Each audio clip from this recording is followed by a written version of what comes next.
चीन में रोज़ा, रमज़ान, बुरखा, दाढ़ी, नमाज आदि पर प्रतिबंध लगा हुआ है। म्यांमार के अंदर मस्जिदें सारी की सारी गिरा दी गईं। जापान में इस्लाम के प्रचार करने पर रोक है। फ्रांस में 210 मस्जिद एक ही दिन में गिरा दी गई। ऑस्ट्रेलिया में सख्त हिदायत है कि कानून मानिए वरना देश छोड़ दीजिए। ब्रिटेन में भेदभाव की दृष्टि से देखा जाता है, नफरत की दृष्टि से देखा जाता है। और अमेरिका में तो नंगा कर लिया जाता है, जिसके भुगतभोगी शाहरुख खान और आपके आजम खान हैं। इधर रही बात इजराइल की, हम करें तो इजराइल नाम आने से ही मिर्ची लग जाती है लोगों में, तो क्योंकि इसका तो नाम ही काफ़ी है। और श्रीलंका में तो इनके धार्मिक स्थलों को तलाश किया गया और बुरखा आदि पर बैन भी लगाया गया। अब ये रही विदेशों की बात। अब हम करते हैं इनके ही देश की बात, जैसे कि आपका पाकिस्तान है, अफ़गानिस्तान है, इराक है, लीबिया है और आदि आदि। तो यहाँ भी ये धर्म के नाम पर काफ़ी लड़ते झगड़ते रहते हैं, बॉम्ब विस्फोट होते रहते हैं। इनके धार्मिक स्थलों को बम्बों से उड़ा दिया जाता है। शिया सुन्नी का झगड़ा दिन रोज़ सुनने में आता है।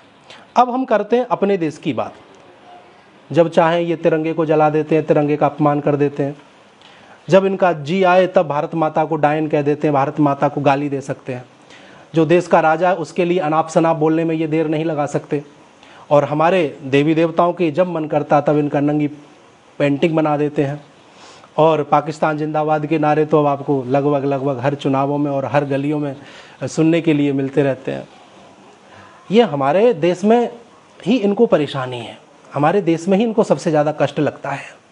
अब हम बात करें समाज सेवियों की, बुद्धिजीवियों की, नाटक, सोशल मीडिया पर और जो आपके बॉलीवुड है, फिल्म इंडस्ट्रीज़ है, वो जब भी इन्होंने कभी भी हलाला के ऊपर, गजवा हिंद के ऊपर, ट्रिपल तलाक के ऊपर, मदरसा छाप शिक्षा के ऊपर, पत्थरबाजी के ऊपर, जनसंख्या विस्फोट के ऊपर, बहु विवाह पर, बुरखा पर, जिहाद पर, आतंकवाद जैसी बुराइयों को कभी भी अपने कैमरा में दर्शाया नहीं। हाँ, हिंदुओं के बारे में, हिंदू धर्म में इतनी सारी बुराइयां दिखती, इतनी सारी कमियां दिखाई देती हैं कि ये जब भी कोई फिल्म निकालते हैं, जब भी कोई सीरियल निकालते हैं, उसमें हिंदुओं की ही बुराई दिखाते हैं ये लोग। हाँ, और आपको मैं बताना चाहूँ, एक ऐसा सच भी मेरे पास है आज, जिसे आप सुनोगे तो आपके हलक में निवाला रुक जाएगा। पानी भी पी रहे होंगे तो पानी सटक नहीं पाओगे। बताऊं, भारत में 30 लाख मस्जिदों की संख्या है, धार्मिक स्थल हैं इन लोगों के, मजहब जिसे बोल देते हैं।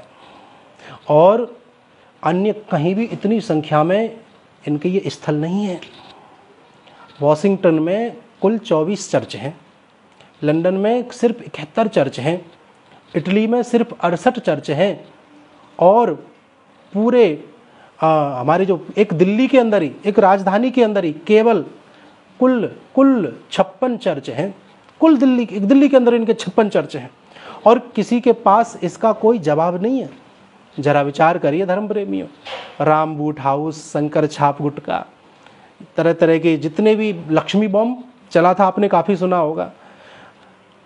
ये आपको सुनने के लिए मिलता है, लेकिन कभी आपने अल्लाह छाप तमाकू या कोई ऐसा ईसाई के नाम से कोई भी ऐसी चीज़ों को, हमारे नाम से तो कृष्णा बियर बार भी नाम देखने के लिए मिल जाते हैं। कहने का मतलब ये है कि अपने देवी देवताओं का सम्मान हमें कैसा करना चाहिए, किस तरह से करना चाहिए। यदि ये हमें सीखना है ना, तो इन लोगों से सीखो।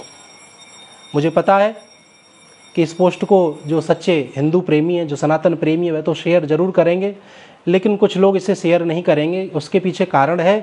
कारण ये है कि उन लोगों की जो दुकान है ना, वो धर्म के नाम पर ही चलती है। ऐसे लोग इसे शेयर नहीं करेंगे, लेकिन मेरे को ये बात आप लोगों तक पहुंचानी थी, क्योंकि आप लोग मुझे प्यार से सुनते हो, और मेरे भी मन का भाव ये रहता है कि आप लोगों को ऐसी बातों से मैं रूबरू, यानी कि साक्षात्कार कराता रहूं। धन्यवाद। जय श्री कृष्ण। राधे राधे।